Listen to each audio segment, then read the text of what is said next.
നമുക്കിപ്പോൾ രണ്ടാമത്തെ ക്വസ്റ്റ്യനാണ് നമ്മൾ ചെയ്യാൻ പോകുന്നത്. അപ്പോൾ രണ്ടാമത്തെ ക്വസ്റ്റ്യൻ എങ്ങനെയാണെന്ന് വെച്ച് കഴിഞ്ഞാൽ, നമുക്ക് ഡിസൈൻ എ ഫോളോയിങ് ജോയിൻറ്റ്സ്, നമുക്ക് തന്നിട്ടുള്ള ജോയിൻറ്റ്സ് നമ്മൾ ഡിസൈൻ ചെയ്യണം using ordinary black bolt between two plates off with 200 mm and thickness 10 mm and 18 mm respectively to transmit the factored load of 150 kN. അപ്പോൾ നമുക്ക് എന്താണ് പറഞ്ഞിട്ടുള്ള ഡിസൈൻ ജോയിൻറ്റ്സ് ആണ്. തന്നിട്ടുള്ള ജോയിൻറ്റ്സ്, അതായത് നമുക്ക് ലാബ് ജോയിൻറ്റ് കണ്ടുപിടിക്കണം, സിംഗിൾ കവർ ബഡ് ജോയിൻറ്റ് കണ്ടുപിടിക്കണം, ഡബിൾ കവർ ബഡ് ജോയിൻറ്റും കണ്ടുപിടിക്കണം. ഈ മൂന്നെണ്ണം നമ്മൾ എന്ത് ചെയ്യണം, ഡിസൈൻ ചെയ്യണം by using the given datas. ഈ തന്നിട്ടുള്ള ഡാറ്റാസ് വെച്ചിട്ടാണ് നമുക്കത് കണ്ടുപിടിക്കേണ്ടത്.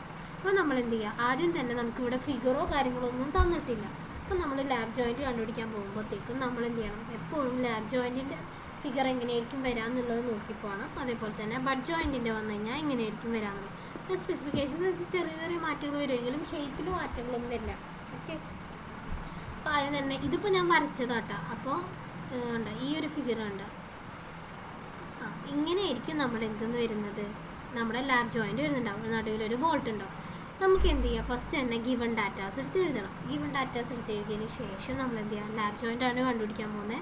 അപ്പോൾ ലാബ് ജോയിൻറ്റിൻ്റെ ഇവിടെ എന്താണ്, കുറച്ച് സാധനങ്ങൾ നമ്മൾ അസ്യൂം ചെയ്യാനുണ്ട്. കാരണം നമുക്കിവിടെ എന്താണ്, എന്ത് ബോൾട്ടാണെന്ന് പറഞ്ഞിട്ടില്ല, അതായത് ബോൾട്ടിൻ്റെ ടൈയോ കാര്യങ്ങളൊന്നും പറഞ്ഞിട്ടില്ല. അങ്ങനത്തെ കേസ് വരുമ്പോഴത്തേക്കും നമുക്ക് എന്ത് ചെയ്യാം, അസ്യൂം ചെയ്യാൻ പറ്റും. അതായത് അസ്യൂം M60 ബോൾട്ടായിട്ട് ഞാൻ എന്ത് ചെയ്യണം, അസ്യൂം ചെയ്യാണ് ഓഫ് 4.6 ഗ്രേഡ്. അപ്പോൾ നമ്മളുടെ എന്തായിരിക്കും, ഡയ എന്ന് പറയുന്നത് എന്തായിരിക്കും, ഡയ ഓഫ് ബോൾട്ട് എന്ന് പറയുന്നത് 16 mm ആയിരിക്കും. ഇനി അപ്പോൾ നമ്മളുടെ ഡയ ഓഫ് ബോൾട്ട് ഹോൾ എന്ന് പറഞ്ഞാൽ എന്തായിരിക്കും, 16 + 2 which is equal to 18 mm ആണ് ഡയ ഓഫ് ബോൾട്ട് ഹോൾ എന്ന് പറയുന്നത്.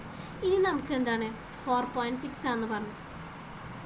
അപ്പോൾ 4.6 എന്ന് പറയുന്നത്, അപ്പോൾ എന്താണ്, നമ്മൾ ഈ 4.6 ഗ്രേഡിൻ്റെ പ്രോപ്പർട്ടീസ് ആയിട്ട്, അതായത് FYയും കണ്ടുപിടിക്കണം. അതായത് ഈ ബി ഇല്ല കേട്ടോ, ബി കൺസിഡർ ചെയ്യേണ്ട. FU എന്ന് പറഞ്ഞാൽ എന്താണ്, 400 Nm/mm². FY എന്ന് പറഞ്ഞത് yീൽഡ് സ്ട്രെങ്ത് ആണ്, yീൽഡ് സ്ട്രെസ്. അതെന്ന് പറയുന്നത് 240 Nm/mm² ആണ്. ഇതൊക്കെ നമ്മുടെ ബുക്കിലുണ്ട് കേട്ടോ. അപ്പോൾ എന്ത് ചെയ്യുക, അതെടുത്ത് എഴുതുക. പിന്നെ അതേപോലെ തന്നെ പ്ലേറ്റിൻ്റെ കേസ് ആണെങ്കിലോ FUB = 410 Nm/mm², FYB = 250 Nm/mm². ഈ പ്ലേറ്റ് എന്താണ്, നമ്മൾ FE 410 ആയിട്ട് നമ്മൾ അസ്യൂം ചെയ്യണം, അതും കൂടി നമ്മൾ അസ്യൂം ചെയ്യണം. ഓക്കെ, അപ്പോൾ നമ്മൾ ഗ്രേഡും അതേ ബോൾട്ടിൻ്റെ ഗ്രേഡും ഡൈയും അതേപോലെ തന്നെ പ്ലേറ്റിൻ്റെ ഗ്രേഡും നമ്മൾ അസ്യൂം ചെയ്യുകയാണ് ചെയ്തത്. അത് നമുക്ക് കഴിഞ്ഞ പ്രാവശ്യം DCSൽ ഇതുപോലെ എന്താ പറയുക, സ്റ്റീലിൻ്റെ ഗ്രേഡൊന്നും തന്നിട്ടുണ്ടായിരുന്നില്ലല്ലോ. 250 ആണോ 415 ആണോ ഒന്നും തന്നിട്ടുണ്ടായിരുന്നില്ല. അപ്പോൾ അങ്ങനത്തെ കേസൊക്കെ വരുമ്പോൾ അസ്യൂം ചെയ്യുക. ഓക്കെ, ഇനി നമ്മൾ എന്താണ് കണ്ടുപിടിക്കേണ്ടത്, ഫസ്റ്റ് നമുക്ക് ഷിയർ സ്ട്രെങ്ത് കണ്ടുപിടിക്കണം. പിന്നെ നമുക്ക് ബോൾട്ട് എന്താണ് ബെയറിംഗ് സ്ട്രെങ്ത് കണ്ടുപിടിക്കണം, ബോൾട്ട് വാല്യൂ കണ്ടുപിടിക്കണം. ഇതൊക്കെയാണ് നമ്മുടെ പ്രൈമറി സ്റ്റെപ്പ് എന്ന് പറയുന്നത്. അപ്പോൾ നമ്മൾ എന്ത് ചെയ്യാണ്, ഷിയർ സ്ട്രെങ്ത് കണ്ടുപിടിക്കാൻ പോകുന്നത്. ഷിയർ സ്ട്രെങ്ത് കണ്ടുപിടിക്കാൻ ഏത് പേജിലാണ്, പേജ് നമ്പർ 75, ക്ലോസ് 10.3.3. ഈ ക്ലോസിനകത്തുള്ള ഈ ഇക്വേഷൻസ് നോക്കുക. അതിൽ VNSP കണ്ടുപിടിക്കുക. VNSPയുടെ FU എന്ന് പറഞ്ഞാൽ എന്താണ്, നമ്മളുടെ 400 ആണ്. നമ്മൾ നേരത്തെ ഇതിവിടെ കണ്ടുപിടിച്ച് വെച്ചിട്ടുണ്ട്.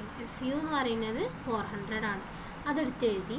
√3 കോൺസ്റ്റൻ്റ് ആണ്. NN എന്ന് പറഞ്ഞാൽ ലാബ് ജോയിൻറ്റിൽ എന്താണ്, 1 ആണ്. NS എന്ന് പറയുന്നത് 0 ആണ്. ലാബ് ജോയിൻറ്റിൽ NS ഇല്ല. ഇനി ANB അറിയോ, നമുക്ക് ഇല്ല. ASP പിന്നെ ഓൾറെഡി ഇത് 0 ആകുമ്പോഴത്തേക്കും ഇതും 0 ആയി പോകും. അപ്പോൾ നമ്മൾ എന്ത് ചെയ്യാൻ പോവാണ്, ANB കണ്ടുപിടിക്കാൻ പോവാണ്. ANB കണ്ടുപിടിക്കുകയാണെങ്കിൽ equation 0.78 × π/4 × d².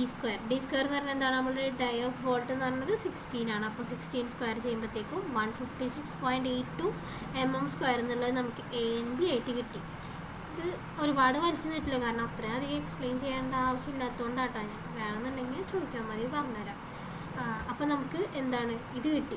ഇത് കിട്ടിക്കഴിഞ്ഞാൽ നമ്മൾ നേരെ കൊണ്ട് ഈ ഇക്വേഷനിൽ സബ്സ്റ്റിറ്റ്യൂട്ട് ചെയ്യുമ്പോഴത്തേക്കും നമുക്ക് VNSP എന്ന് പറഞ്ഞിട്ട് എന്ത് കിട്ടും, 36.21 kN കിട്ടി. ഇനി നമുക്ക് ഇക്വേഷനിൽ എങ്ങനെയാണ് VDSB ഉള്ളതാണ് നമുക്ക് ഷിയർ സ്ട്രെങ്ത് കണ്ടുപിടിക്കാനുള്ള ഇക്വേഷൻ. അതെങ്ങനെയാണ് കണ്ടുപിടിക്കുക, VDSB = VNSB / γ/MB. VNSB എന്ന് പറഞ്ഞാൽ നമ്മളിവിടെ കണ്ടുപിടിച്ചിട്ടുണ്ട്, അതിവിടെ എഴുതി വെക്കുക. അതേപോലെ തന്നെ γ/MB എന്ന് പറയുന്നത് പേജ് നമ്പർ 13 13 അല്ല 30 30 ഉണ്ട്. അതാ പേജ് നമ്പർ ഉണ്ടോ, അതിലുണ്ട് ഗാമ എം ബി എന്ന് പറഞ്ഞത്. അത് ആ വാല്യൂ എടുത്ത് എഴുതാം. അങ്ങനെ കാണുമ്പോഴത്തേക്കും നമുക്ക് എന്ത് കിട്ടി, നമ്മുടെ ഷിയർ സ്ട്രെങ്ത് കണ്ടുപിടിക്കാൻ പറ്റി. ഇനി നമുക്ക് എന്ത് കണ്ടുപിടിക്കണം, bearing strength of the bolt കണ്ടുപിടിക്കണം. ബെയറിംഗ് സ്ട്രെങ്ത് എങ്ങനെയാണ് കണ്ടുപിടിക്കുക, ബെയറിംഗ് സ്ട്രെങ്ത് കണ്ടുപിടിക്കാൻ V D P D is equal to V M P D divided by gamma M B.